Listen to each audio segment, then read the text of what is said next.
Back in the car, ready again. This time on a very beautiful Tennessee day. So, let's talk about the bathtub. We are almost there, folks. We are rounding up the last lap. We are in the last episodes. That being said, the bathtub is a great cliffhanger. So we have confirmation that Barb is a monster food. She is plant food. She is troll 2. She is gone. She is eaten. And I'm very sad.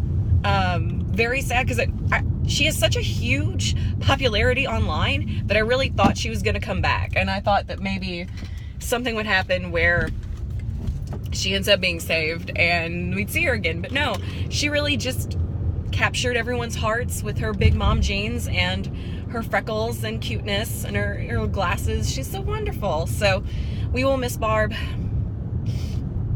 Okay, I feel like I'm going to give a ceremony for every character that dies in these reviews that I start doing. But yeah, so goodbye, Barb. We'll miss you. And Will, bless his heart, is traumatized and hiding in his little fort from the big, scary, facey monster that eats you with his face. So that's horrifying. Okay, so basically this episode is what I like to call, it's the big chase to the last climax. It is so Spielberg. Like, now I'm really getting the E.T. vibes. I mean, have you seen, and I'm so glad that I'm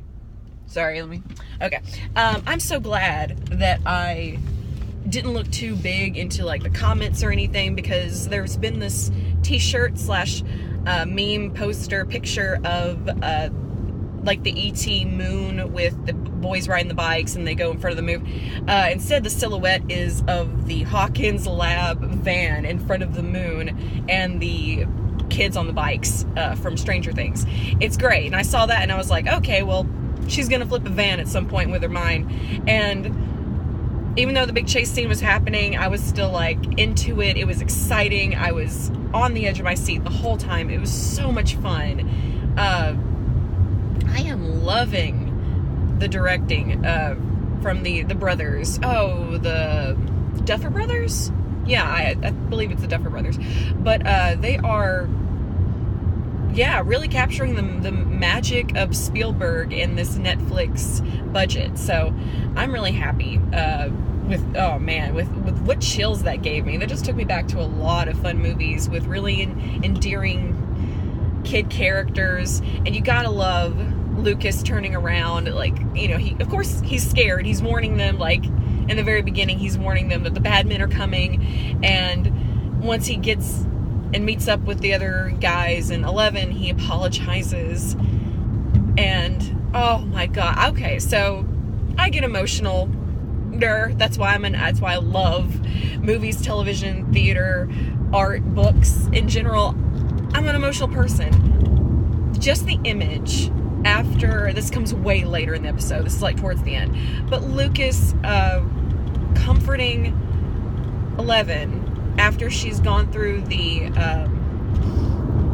de-sensor tank, like the deprivation tank, the sensory deprivation tank, and he's just rubbing her arm and trying, while she's, shivering and wet and cold from laying in that water for so long, and he's just in the background, just like, so sweet. And that got to me. I thought that was incredibly sweet. That's all you need. That's, oh man, better than any speech you could give. And they did it anyway. I was wrong. I apologize. Friends don't lie. I'm sorry too. Like, you guys, you're more mature than I am. I just love that. Wow, so that car flip, the chemistry between all the actors, I absolutely love it. I'm loving it. And I still love Hop and Joyce, but I gotta admit, now Hop's starting to now he's getting excited, I get it. He's getting super stoked about being right about everything. So, good. But, don't run into a situation when you have to know that people are watching out for you now. People are on the lookout for you, buddy. So don't run into a situation blind, and especially with a frantic Winona Ryder beside you. So, let's face it, that girl's dead weight. But she she is a good, comforting mom character. I did appreciate the scene with 11 before she goes into the sensory shack. So, yeah, that. Before she goes into the sensory deprivation tank. That's going to be a warm-up for me before my shows from now on. Sensory deprivation tank. Welcome to the sensory... Blah, blah, blah, blah, blah. All right, so, anyway. So, there's that. Not Dr. Clark, Mr. Clark, the awesome AV guy.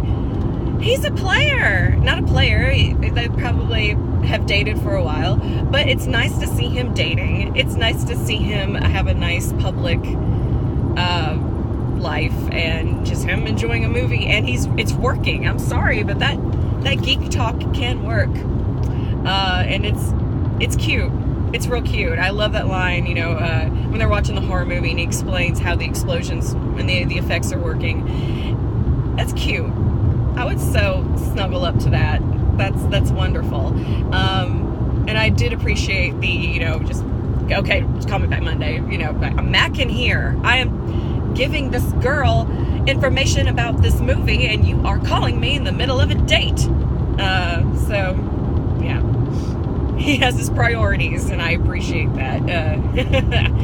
Oh, Mr. Clark, I'm so glad that really nice woman didn't kill you. I keep calling her the really nice woman, even though she's the one that goes out and kills people. But she just looks so nice. So, anyway. Yeah, I got nothing really much else to say, because I'm super excited to see if Will got carried away.